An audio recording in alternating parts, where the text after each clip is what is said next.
Hey folks, Jimmy here, aka Palette of the Dead. Welcome back to the channel and welcome to a Warhammer Age of Sigmar painting video.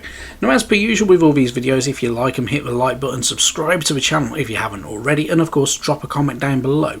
Love hearing back from you guys, and it goes a massive way to help the channel too. Now, with this video I am literally going to fly through how I painted up the Bastian Carthalos Lord Commander model that we got from good old GW last year. Really nice model. I think it's a fantastic kit, and definitely one of the nice centerpiece models as well. Just like Indrast of the Celestial Spear is, this is another really real one that kind of stands out on your battlefield, and really enjoyable too. Now, it's been a long time coming. I haven't come back to the Mortal Realms for quite a while since doing the Anasta, the Vampire, from good old last year as well, which came out at the same time as this one if I remember rightly, and I really enjoy them. I do love the Mortal Realms more than I love 40k, and this was a real good fun model to paint as well. So with all that being said, let's crack on with it. So as you can see, I've started off with Mechanica Standard Grey as my base coat. This is my usual method, it happens all the time. And what I did was I layered over the main areas of armour with Rune Lord brass. This gives it a very different look from Retributor armour, and it looks a lot cooler in my opinion as well. So it's pretty damn good.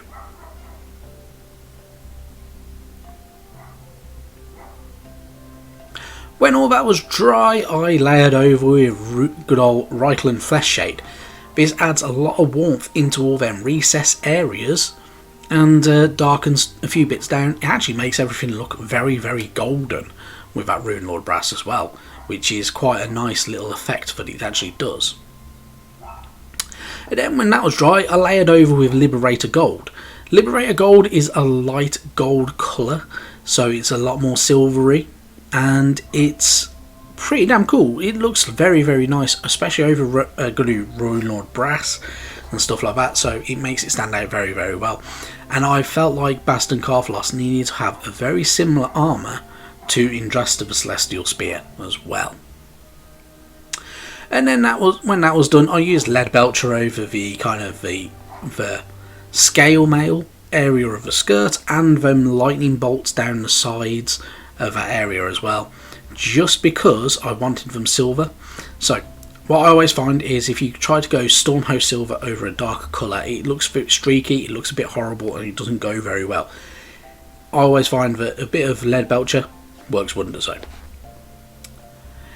But then what I did was I used a bit of the Stormhost Silver over the edge highlights of certain areas, so things like the kneecaps and the shoulder pads, for instance, over very small parts of the finer edges, a very fine tip, and yeah, you can kind of brighten it out a little bit with a little tiny bit of edge highlighting. And then going over the end of his great hammer, literally with good old Retributor Gold. You can't beat it sometimes, it's a very handy gold to have, and it works very well.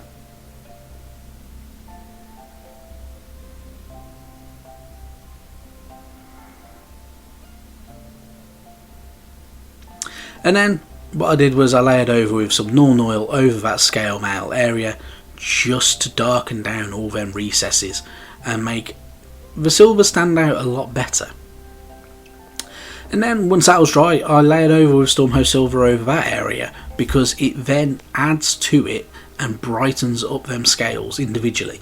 So I just literally tiny bit of paint on each one, and away we go. Happy days.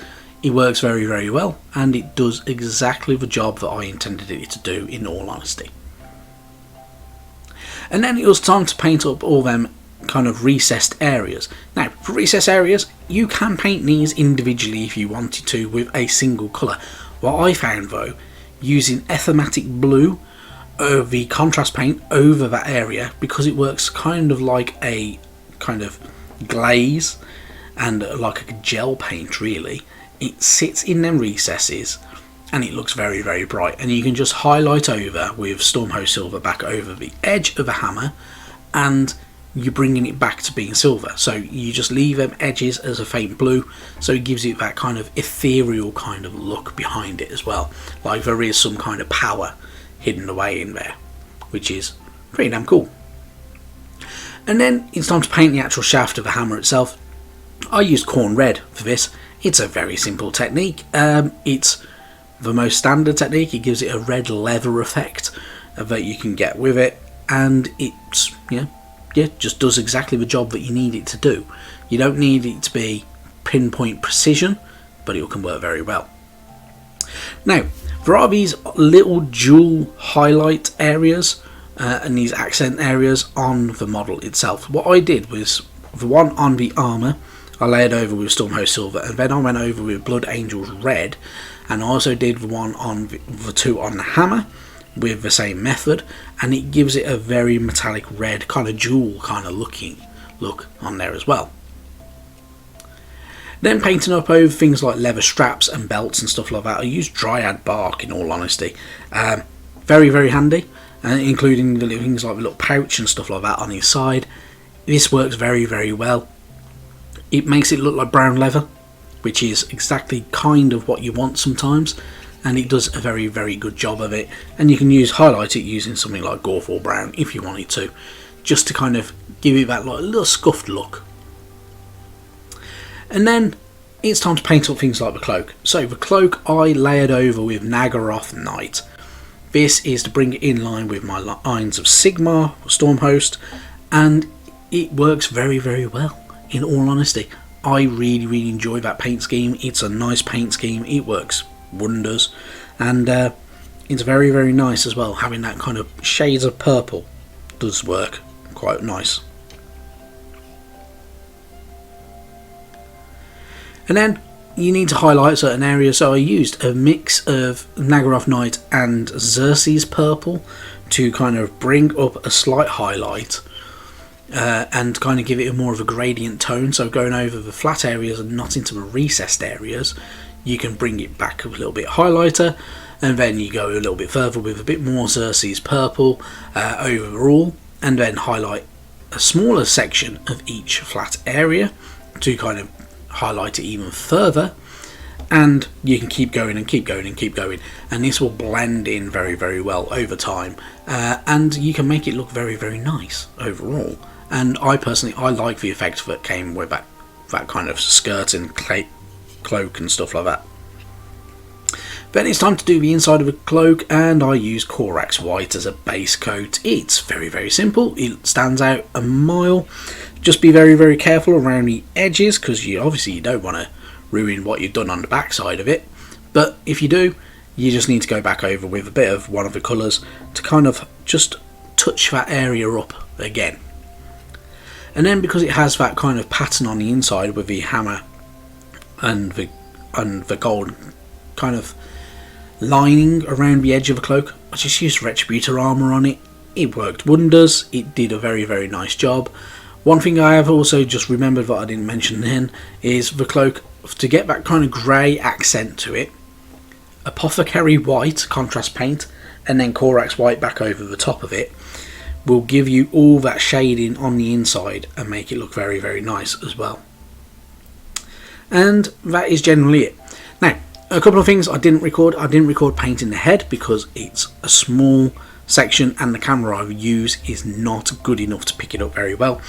But the way I do darker skin tones is quite a fun little different method. Basically, all I used Dryad bark, and then I went over it with good old Drakenhearth Nightshade over the top of it, and then Dryad bark to bring it back, and then Night Questor Flesh to give very, very fine edge highlights over things like the lips, the eyebrows, and the scars.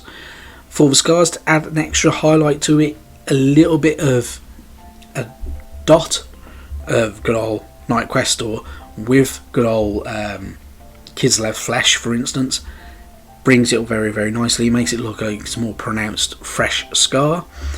And then for the beard, Mechanica Standard Grey and gradual tones going down from Dawnstone Administratum grey, and then finally a little bit of Corax white on the edge of the beard to give it that kind of gradient effect going from grey to white. And yeah, I think it looks very, very nice. It's a very nicely done, nice model to paint up. Good fun. You can spend a lot of time doing it, and I can imagine quite a lot of people have done some very, very good paint jobs with this guy. But definitely one of my most enjoyable models that I've had from the Stormcast Eternals, and one that I must admit I'd recommend to anyone to buy and get hold of and enjoy painting. Right, that's it from me. Thank you very, very much for watching. Let me know what you think in the comments down below, and yeah, I'd love to have a bit of a chat with you. Thank you very much for watching, and I'll catch you sometime soon. Bye bye now.